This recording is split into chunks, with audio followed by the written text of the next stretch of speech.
10 अगस्त वर्ष 2020 10वीं कक्षा मैथ्स 2 प्रकरण 2 पाइथागोरस प्रमेय। इस प्रकरण में हम लोग प्रकरण प्रसंग्रह 2 के सवाल हल कर रहे थे और पिछले वीडियो में हमने 2 से लेकर के 10 तक के सवाल हल किए। तीसरा वीडियो जारी कर रहा हूं मैं। पहले वीडियो में हमने MCQ हल किया था, दूसरे वीडियो में सवाल नंबर 2 से लेकर सवाल नंबर 10 तक हल किया था और इस वीडियो में मैंने बाकी जो बचे हुए सवाल हैं वो हल किए हैं। तो 11वां सवाल कैसे है, पहले किताब में हम लोग देख लेते हैं। देखिए 11वां सवाल इस तरह से है। यहाँ पे एक आकृति दी गई है, त्रिभुज BAC, जिसमें देखिए M मध्य बिंदु है BA का और L मध्य बिंदु है AC का, तो इसलिए ये CM और BL माध्यिका हो गई है। इस आकृति में कोण A 90 डिग्री यहाँ पर दिया हुआ है, माध्यिका जैसे मैंने अभी कहा वो दिया है। हमें यहाँ सिद्ध करना है कि 4 ब्रैकेट में BL square plus CM square is equal to 5BC square. तो देखिए कैसे हल करना है। सबसे पहले तो किताब में जो डायग्राम दिया है वो एज इट इज़ मैंने ड्रॉ कर लिया। फिर जो जानकारी दी है उसे दत्त की हेडिंग में सारी जानकारी एज इट इज़ लिख दिया मैंने सवाल से देख करके। फिर जो हमें सिद्ध करना है वो साध्य की हेडिंग डाल करके सवाल में से देख करके इस तरह से लिख दिया। तो अब उत्पत्ति शुरू करते हैं। देखिए यहाँ सवाल में हमको BL स्क्वायर चाहिए, तो BL स्क्वायर त्रिभुज BAL में यदि हम पाइथागोरस लगाएं तो BL स्क्वायर मिल जाएगा। CM स्क्वायर कैसे मिलेगा, त्रिभुज CAM में अगर पाइथागोरस लगाएं तो CM स्क्वायर भी मिल जाएगा। BC स्क्वायर कैसे मिलेगा, त्रिभुज ABC में अगर पाइथागोरस लगाया जाए तो BC स्क्वायर भी मिल जाएगा। तो सबसे पहले मैंने ये BL स्क्वायर, CM स्क्वायर और BC स्क्वायर ही निकाला है। देखिए BL स्क्वायर के लिए मैंने त्रिभुज BAL ले लिया। यहाँ A 90 डिग्री है, दत्त दिया गया है तो पाइथागोरस लग गया। पाइथागोरस मैंने आपको सिखाया था, जो 90 डिग्री होता है उसे छुपा दो, फिर जो बचा उसका square is equal to A 90 degree है तो A से स्टार्ट होने वाली भुजा ही लेना है, AB square plus AL square, Pythagoras प्रमेय। और इसे मैंने नंबर 1 स्टेटमेंट नंबर 1 दे दिया। BL स्क्वायर के बाद CM स्क्वायर चाहिए तो मैंने त्रिभुज CAM ले लिया, कोण A 90 है, पाइथागोरस लग गया। CM स्क्वायर बराबर AC square plus AM square, Pythagoras प्रमेय, स्टेटमेंट नंबर 2। अब हमें BC स्क्वायर चाहिए तो त्रिभुज BC स्क्वायर के लिए त्रिभुज BAC, यहाँ पर A 90 है, फिर से पाइथागोरस प्रमेय, BC स्क्वायर बराबर AB square plus AC square, Pythagoras प्रमेय, और ये स्टेटमेंट नंबर 3। तो यहाँ तक बड़े आसानी से कर सकते हैं डायग्राम साध्य को देख करके। ये सारे स्टेप 1 2 3 ये तीनों स्टेप ये साध्य के दिए हुए, साध्य में जो दी गई जो भुजाएं दी हैं उसके हिसाब से हैं ये। अब देखिए यहाँ पर साध्य में BL स्क्वायर और CM स्क्वायर को जोड़ा गया है, प्लस किया गया है। तो यहाँ भी BL square plus CM square यानी स्टेटमेंट नंबर 1 और 2 को जोड़ना पड़ेगा। तो मैंने यहाँ लिख दिया 1 तथा 2 को जोड़ने पर, तो 1 और 2 को जोड़ेंगे तो ये BL square plus CM square हो जाएगा, यहाँ लिख दिया मैंने। इसके बाद equal AB square plus AC square, AL square plus AM square. तो देखिए यहाँ पर हमें ये साध्य का लेफ़्ट साइड तो लगभग मिल रहा है, BL square plus CM square. सिर्फ हमें राइट साइड में BC स्क्वायर लेकर के आना है। तो देखिए BC स्क्वायर कब मिलेगा, यदि राइट साइड हमें AB और AC के रूप में मिल जाए तो उसे हम AB square plus AC square को BC स्क्वायर लिख सकते हैं। तो यहाँ एक AB स्क्वायर और AC स्क्वायर तो है ही है, इसे ये AL स्क्वायर और AM स्क्वायर को भी AB स्क्वायर और AC स्क्वायर में बदलना पड़ेगा। तो ध्यान से देखिए यहाँ L जो है वो AC का मध्य बिंदु है, तो AL को हम लोग AC/2 लिख सकते हैं। तो AL को AC/2 लिख दिया, स्क्वायर एज इट इज़। ऐसे ही AM AM देखिए ये AB का आधा है, तो AM को AB बटे 2 लिख सकते हैं। तो AM को AB बटे 2 लिख दिया होल स्क्वायर। अगले स्टेप में इसको सॉल्व कर दिया, AC स्क्वायर और ये 2 का स्क्वायर 4, यहाँ पर ये AB स्क्वायर और 2 का स्क्वायर 4। बाकी जो सारे चीज़ें हैं वो एज इट इज़ आपको लिख देना है यहाँ पर। फिर मैंने कई बार आपको समझाया है कि यहाँ पर देखिए नीचे हर में 4 है, तो इसलिए बटे को हटाने के लिए, भिन्नात्मक रूप को बदलने के लिए 4 से दोनों पक्षों में गुणा कर दो, तो ये बटे के रूप में निकल जाएगा। ये 4 से दोनों पक्षों में गुणा करने पर तो ये BL square plus CM square, इसमें 4 से गुणा हो गया। AB स्क्वायर था, 4 से गुणा करने पे 4AB स्क्वायर, ये 4AC स्क्वायर, यहाँ पे 4 से गुणा करने पे 4 कैंसिल हो जाएगा तो AC स्क्वायर। ये भी देखिए 4 कैंसिल हो जाएगा, AB स्क्वायर हो जाएगा। तो ये 4AB स्क्वायर और ये 1AB स्क्वायर मिलके 5AB स्क्वायर, ऐसे ही 4AC square plus AC square 5AC square हो गया। 5 यहाँ पर कॉमन ले लिया तो ब्रैकेट में AB square plus AC square हो गया। यहाँ तक लेफ़्ट साइड आपको एज इट इज़ लिखते जाना है। अब देखिए ये AB स्क्वायर AC स्क्वायर, ये वाले स्टेटमेंट में देखो AB square AC plus AC square को हम BC स्क्वायर लिख सकते हैं, तो इसलिए यहाँ इस स्टेटमेंट को मैंने चौथा क्रमांक दिया। अब ये कथन 3 के अनुसार, और ये 3 का मान जो है 4 में हम लोग रख सकते हैं, AB स्क्वायर AC स्क्वायर की जगह पे BC स्क्वायर रख सकते हैं, तो ये इस तरह से स्टेटमेंट मिल जाएगा। तो यहाँ पर हम लिखेंगे 3 और 4 से, 3 और 4 से। 3 और 4 क्यों लिख रहे हैं? क्योंकि 3 से ही हमें पता चल रहा है कि AB square plus AC square BC square होता है, और इसी मान को हम लोग कथन 4 में रख रहे हैं, इसलिए 3 और 4 से ही हमें स्टेप प्राप्त होता है। ये AB square plus AC square को BC स्क्वायर लिख दिया, बाकी सब एज इट इज़ लिखना है। तो ये देखिए यही यहाँ पर साध्य था और वही यहाँ पर फाइनल स्टेप, तो अतः सिद्ध हुआ, ये आंसर आ गया, इसलिए सिद्ध हुआ। अब चलते हैं अगले सवाल पर। 11 के बाद 12वां सवाल शायद ओमिट है, यस, ये वर्ष 2020 और 21 के सत्र में ये सवाल ओमिट किया गया है। तो आइए सीधे 13वें सवाल पर चलते हैं। 13वां सवाल क्या है? यहाँ पर त्रिभुज ABC है और AD लंब है BC पर, DB 3CD के बराबर है, तो हमें सिद्ध करना है कि 2AB स्क्वायर बराबर 2AC square plus 2BC square. तो अब इसे आइए शुरू करते हैं, हल करते हैं। ये डायग्राम मैंने बना लिया, त्रिभुज ABC, यहाँ पर AD लंब है BC पर, जो भी जानकारी दी गई है दत्त के हेडिंग में लिख दिया, जो सिद्ध करना है साध्य की हेडिंग में लिख दिया। अब उपपत्ति शुरू करते हैं। तो देखिए साध्य से ही हमेशा आपको क्लू मिलेगा कि किस तरह से सवाल करना है।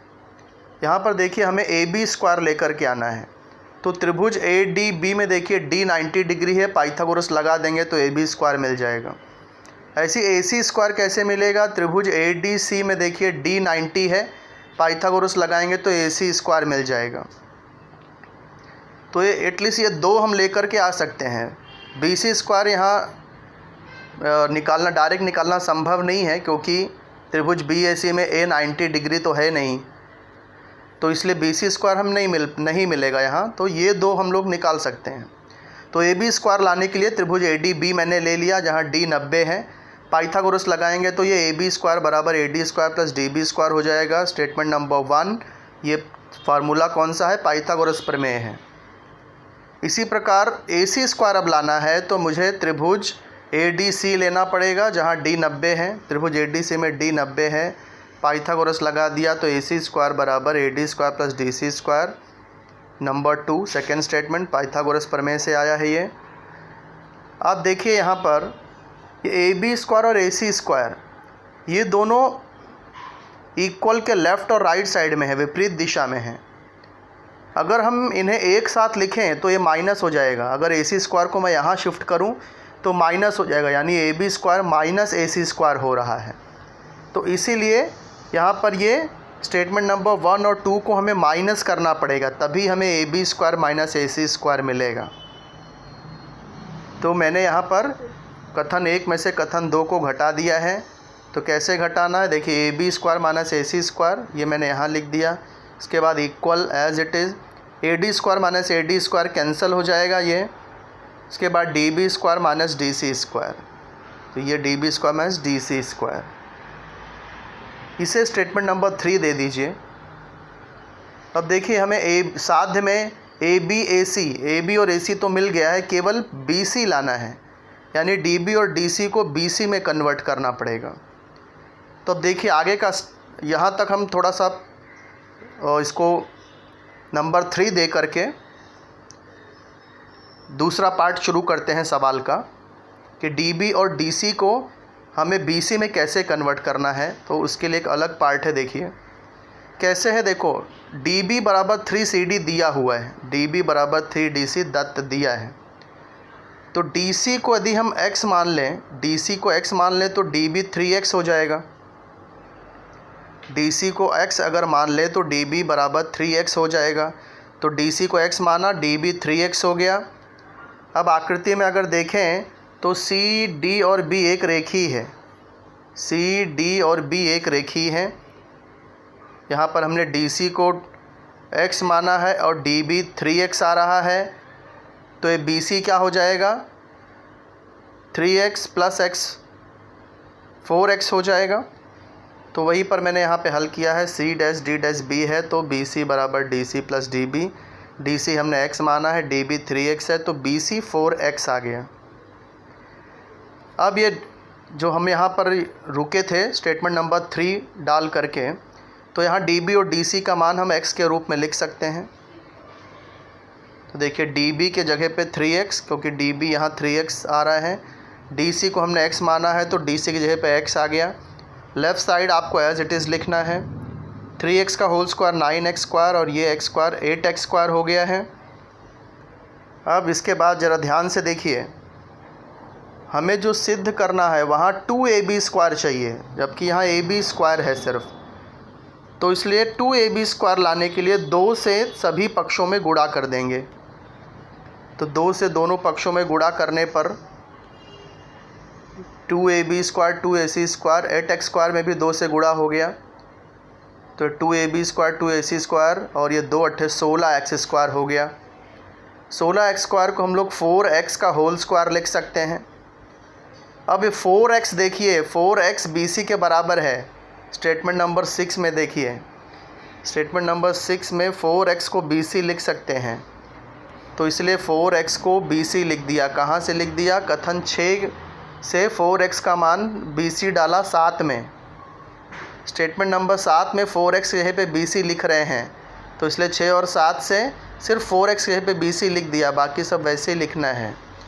तो ये आपका अब ये -2ac स्क्वायर को राइट में ले लेंगे, क्योंकि यहाँ जो सिद्ध करना है उसमें ac स्क्वायर राइट साइड में है।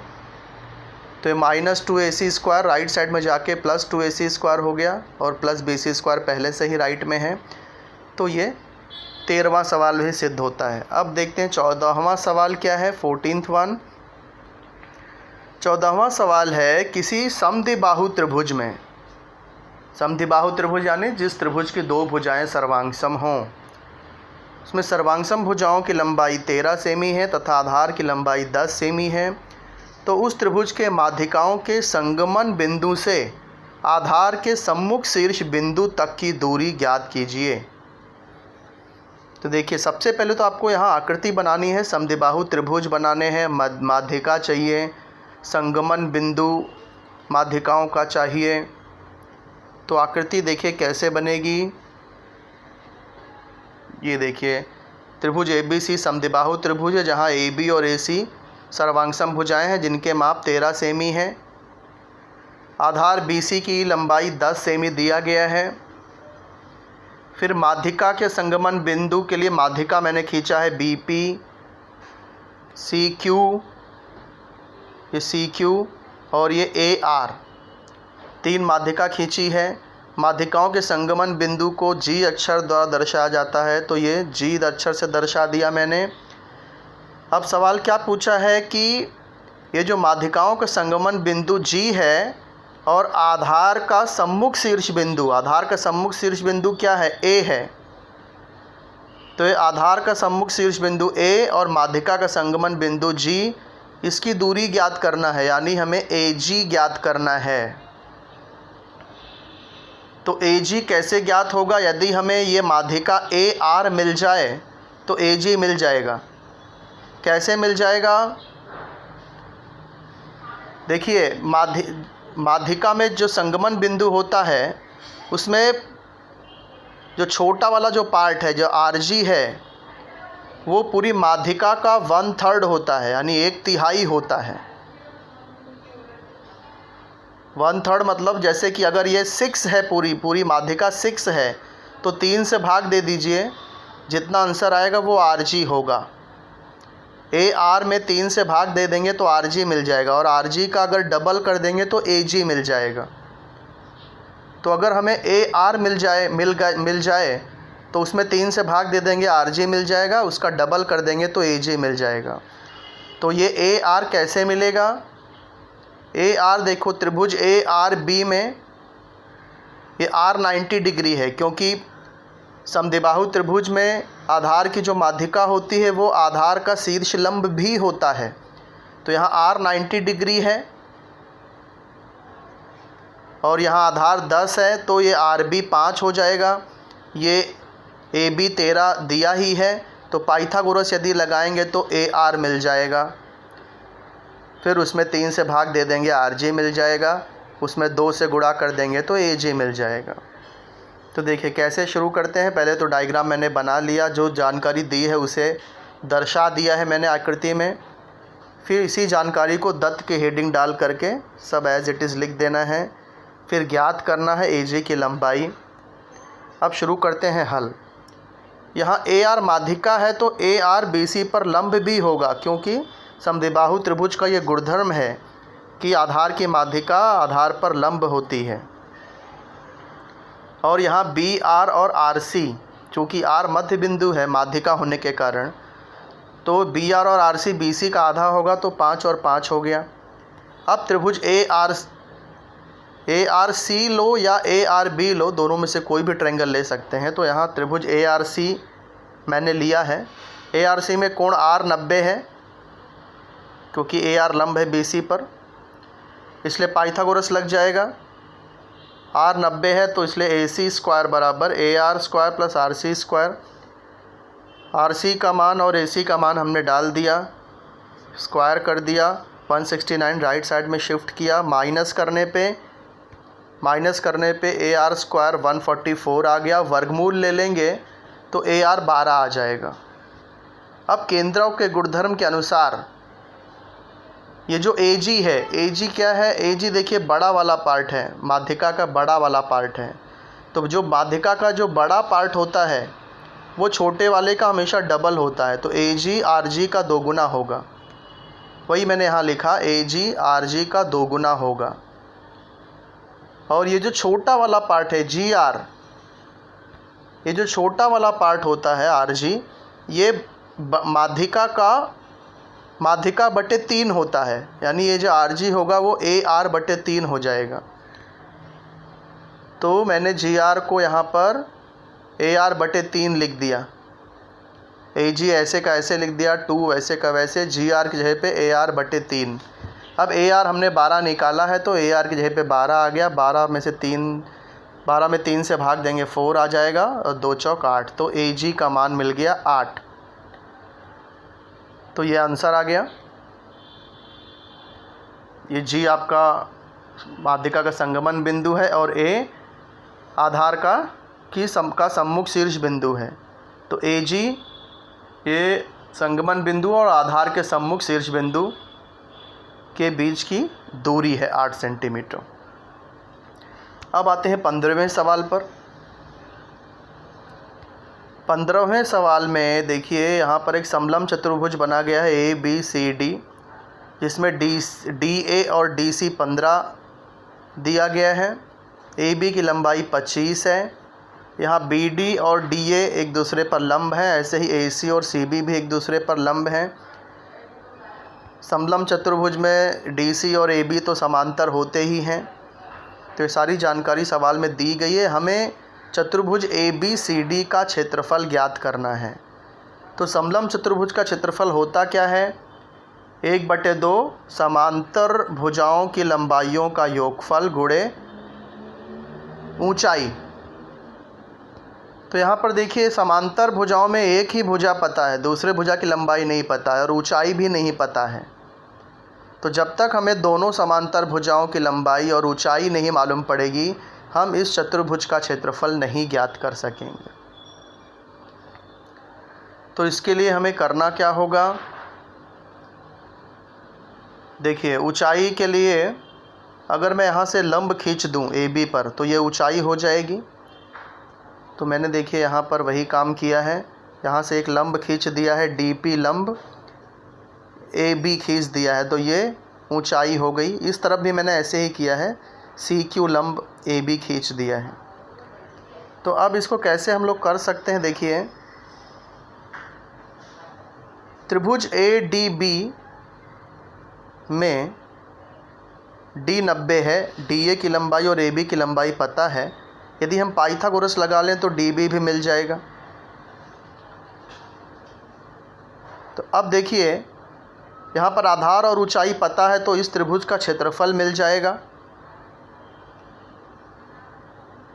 अब इस त्रिभुज में DP लंब है आधार AB पर, तो AB और DP भी आधार और ऊंचाई है।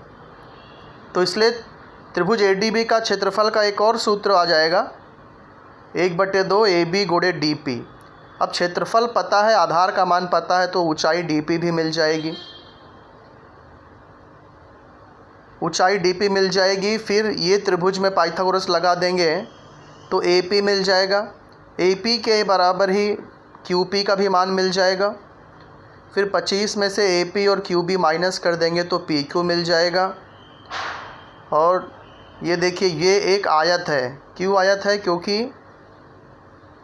ये देखिए ये दोनों भुजाएं समांतर हैं, ये भी समांतर है, ये 90 डिग्री है। तो इतनी जानकारी के आधार पे हम कह सकते हैं कि ये एक आयत है।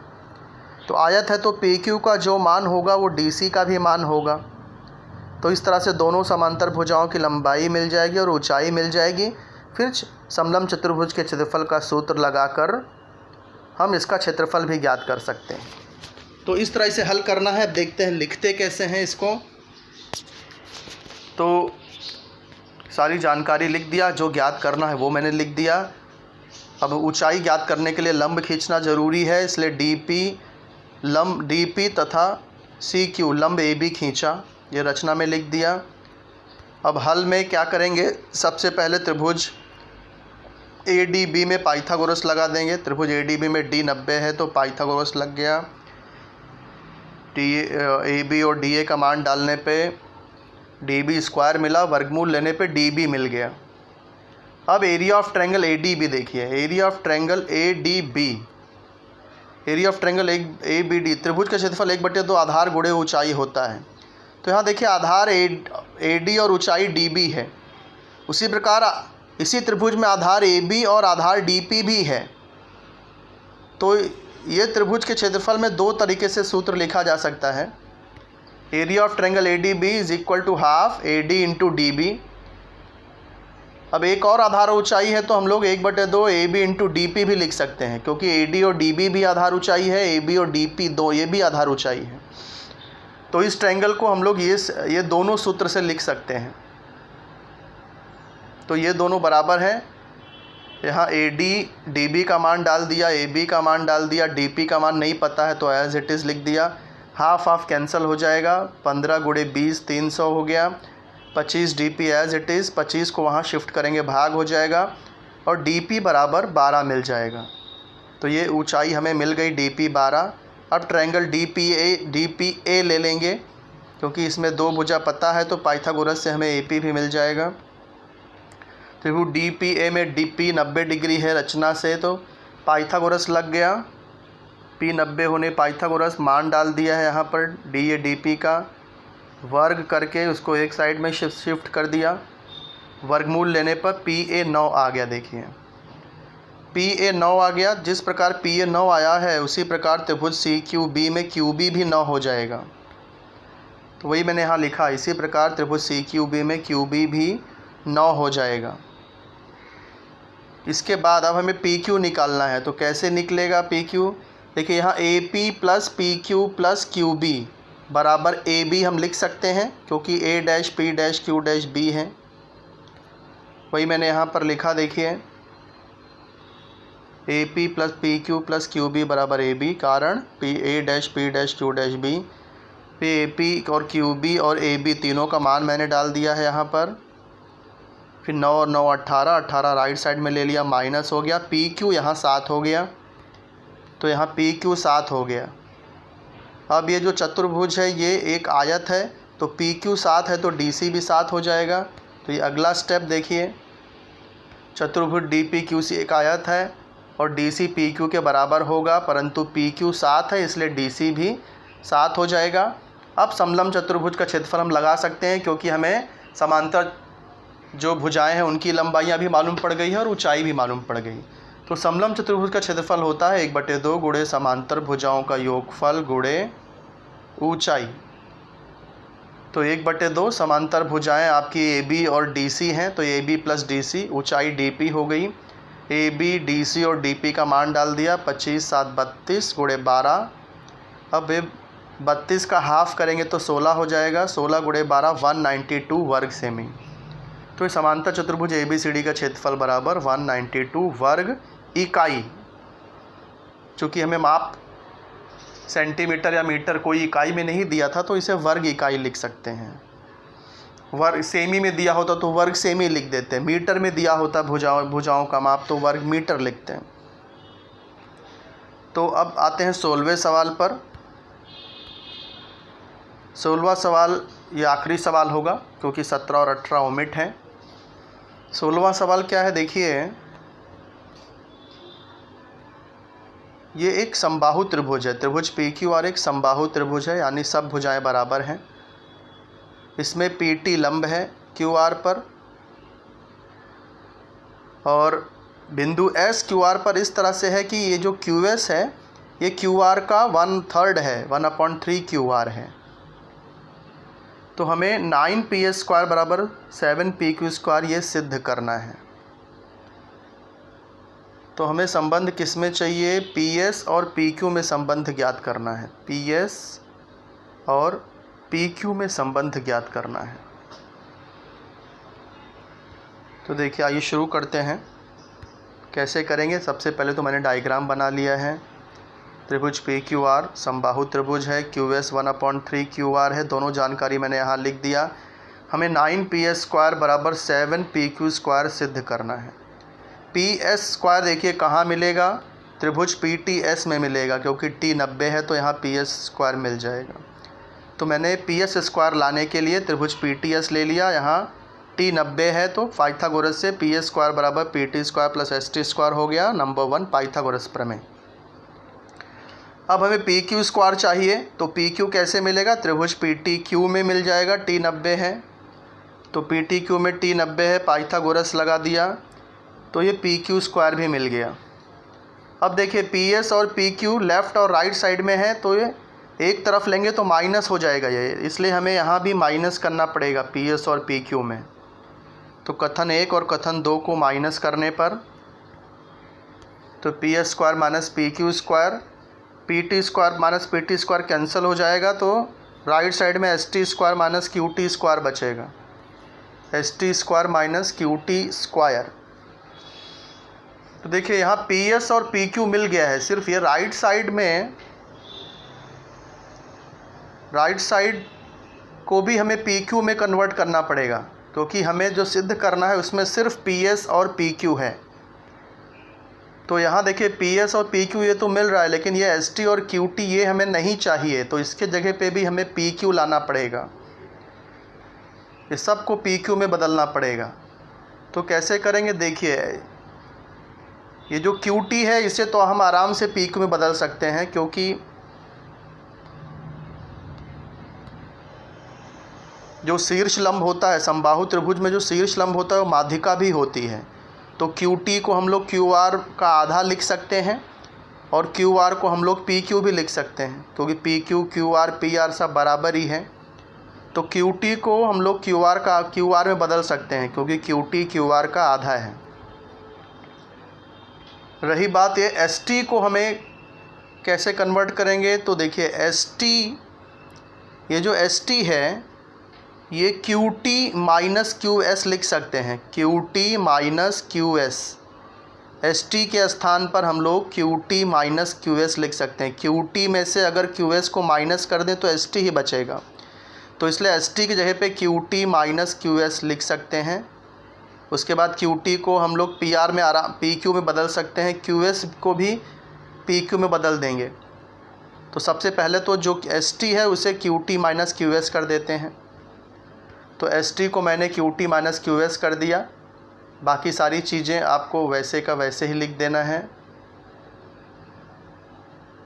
अब QT, ये जो QT है वो QR का आधा होगा, QT QR का आधा, क्योंकि समबाहु त्रिभुज का जो शीर्षलंब होता है वो माध्यिका भी होती है, तो T मध्य बिंदु होगा आधार का, तो इसलिए QT QR का आधा, तो QT की जगह पे हम लोग QR/2 लिख सकते हैं। और QS QR का 1/3 है, ये दिया ही है। देखो QS 1/3 QR, यानी QS QR/3 है, दत्त है, तो इसलिए QS को QR/3 लिख दिया। तो देखिए सही है स्टेप, QT की जगह पे मैंने QR/2 लिख दिया, QS QR/3 लिख दिया, दत्त है। अब QR, जहाँ जहाँ QR है उसे हम PQ लिख सकते हैं, क्योंकि समबाहु त्रिभुज में सब भुजा बराबर होती है, तो इसलिए QR और PR भी, QR और PQ, यहाँ पे PQ लिखना था, मैंने PR लिख दिया है। एक्चुअली तीन भुजाएं हैं यहाँ पर, PQ PR QR तीनों बराबर ही रहेंगी, तो PQ जो है वो QR PQ के बराबर होगा, इसलिए जहाँ जहाँ QR है वहाँ वहाँ मैंने PQ लिख दिया है। इसके बाद ये ब्रैकेट सॉल्व किया मैंने, नीचे का नीचे गुणा 3 दूनी 6, ऊपर तिर्यक गुणा कर दिया। फिर आप अभी भी यही ब्रैकेट करूँगा सॉल्व, बाकी सारे स्टेप मुझे वैसे के वैसे लिखने हैं। 3PQ माइनस 2PQ 1PQ हो गया। अब इसे स्क्वायर करेंगे तो PQ स्क्वायर और 6 का वर्ग 36 हो गया। अब देखो जो बटे है, नीचे हर है, वहाँ 4 और 36 है, जिसका LCM 36 ही आएगा, तो इसलिए 36 से दोनों सभी पदों में, यानी कि दोनों पक्षों में गुणा करने पे, तो 36PS स्क्वायर 36PQ स्क्वायर, यहाँ 36 कैंसिल हो जाएगा तो PQ स्क्वायर, यहाँ 36 से गुणा करेंगे तो 4 9 36 9PQ स्क्वायर हो जाएगा। फिर ये सब PQ स्क्वायर को एक साइड ले लेंगे, minus 36PQ square right side में लेने पे प्लस 36PQ स्क्वायर हो गया, प्लस PQ स्क्वायर पहले से ही था, माइनस 9PQ स्क्वायर भी था। राइट साइड को ही सॉल्व करना है, 36PQ square plus 1PQ square, ये 37PQ स्क्वायर हो गया, 9PQ square as it is. 37PQ square में से 9PQ स्क्वायर माइनस करेंगे, 28PQ स्क्वायर हो जाएगा।